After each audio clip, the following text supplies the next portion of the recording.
Hi and welcome to a new review. This time we'll be looking at the G502 Proteus Core mouse from Logitech. Before we get into the review, I wanted to point out that there's an upgraded version of this mouse called Proteus Spectrum. It's basically the same mouse, but it has RGB lighting, and it has a black finish instead of blue on the removable cover, and the name underneath the mouse is written in white instead of blue. So if you like this mouse, there's no reason to not like the Proteus Spectrum. Now let's get to the box itself. On the front you have that black-blue cover you're all familiar with on Logitech G products. On the back you have the key features, which consists of 11 programmable buttons including DPI Shift. DPI Shift is a feature I got to know with the G600 mouse and I can't live without it. There's a surface tunable gaming sensor which I talked about in my G440 mousepad review. You can add up to 5 3.6 grams of weight for personalized mass and balance. 5 on-the-fly adjustable DPI settings from 200 to 12,000, improved dual-mode hyper-fast scroll wheel, 3 onboard profiles, durable braided cable and ultra-low friction feet. You get info on what's in the box and 3-year manufacturer's guarantee. On one side you have some info in other languages, and on the other side you can read about technical specs. On the top, 2 security seals, on the bottom 1 more security seal with some more info about the company and computer specs needed for the product. The front cover holds in place with a magnet. Once opened, you're greeted with some more info on the left and the mouse itself on the right. Even though it's a tunable gaming mouse, they really put an emphasis on the Delta Zero sensor with custom surface calibration. On Logitech's website you have more info about the sensor, which is the PMW3366 optical sensor. It's interesting to see Logitech switching from a laser sensor to an optical one. Oh, and yeah, science wins. So you open it from the top and slide out the plastic box. On the back you have the cable, a very quick manual with some warranty info. Finally, remove the transparent cover on the top of the mouse to take it out. Underneath the mouse you'll find your weight box. Open it and you'll find your 5 pieces with the weight written on each one. To install the weights, just push on the blue side, which is held in place with a magnet. The magnet is strong and will never fall off. There you'll find the weight compartments. It's easy to use, very customizable. Put the cover back and you're done. Under the mouse, you'll not only find low friction pads on the edges but also around the mouse sensor. I'm not sure if that makes a difference, but in any case, the mouse slides very well. I find the cable long enough and very durable, but it's a bit too stiff for my taste. The G600 had a looser cable. The G logo is pretty well lit, not a harsh glow. Keep in mind that it's still the old rounded logo and not the newer one. The silver triangle on the left side of your mouse will show the DPI level, profile switching and DPI shift with 3 distinctive LEDs. There's a bit of light leaking but it's minimal. The button placements are good, big and easy to reach, unlike my G600 where I ended up pressing the wrong button once a while. Here are some sound samples for your listening pleasure.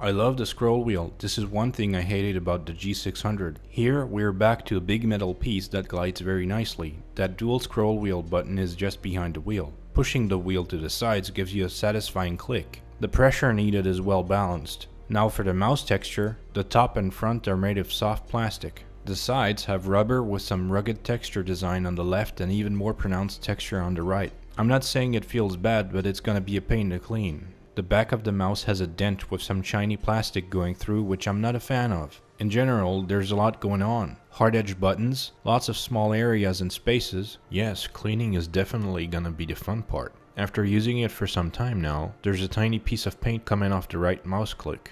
I've known Logitech for their clean, curved and pro design, but this mouse looks different. The first time I saw it online, I thought of the Mad Catz Rat series mouse. It feels wild, just like the G910 Orion keyboard, but maybe that's just me. Software-wise, since the last time I reviewed the G700, the gaming software has dramatically changed and improved. You'll find your mouse and other G products at the bottom. Select it and change between onboard memory or automatic game detection, which uses profiles stored on the PC. When using onboard memory, you'll have 3 profiles stored on the mouse itself. Whatever PC you're on, you'll always have those 3 profiles set up the way you want.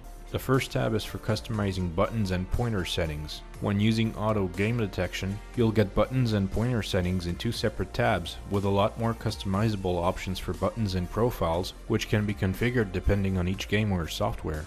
There's also two more options in pointer settings. Keep in mind that the profile switcher on the mouse will be unassigned when using this mode. The LEDs on the side of the mouse reacts differently when using DPI shift. The three other tabs stay the same, with the next one being lighting settings, surface tuning and input analysis. In the settings tab, there's an option for angle snapping and firmware update. Please tell me in the comments below if you'd like a more in-depth view of the Logitech gaming software. Price-wise, you can find the Proteus Core for $71 on Amazon. If you're in need of RGB and can't stand the blue side, get the Proteus Spectrum. And it's cheaper. I'll leave a link in the description below for Amazon and Logitech's website. So to sum it all up, the optical sensor on the Proteus Core is very reliable. The report rate of 1000 and the DPI range is very nice. I love the DPI shift, the scroll wheel, and the neat cover under the mouse with customizable weights. I'm not so much a fan of the design. The line on the back of the mouse, the tiny gaps and spaces, hard-edged buttons, and textured sides won't make it easy to clean. I still prefer the way my G600 felt in my hand, which was a gaming mouse, but the design was clean and elegant. The G502's design, on the other hand, looks down at me and screams, "Hey, I'm for gaming." Feel free to comment below how you feel about the G502 or if there's another mouse I should consider testing. Until next time, take care.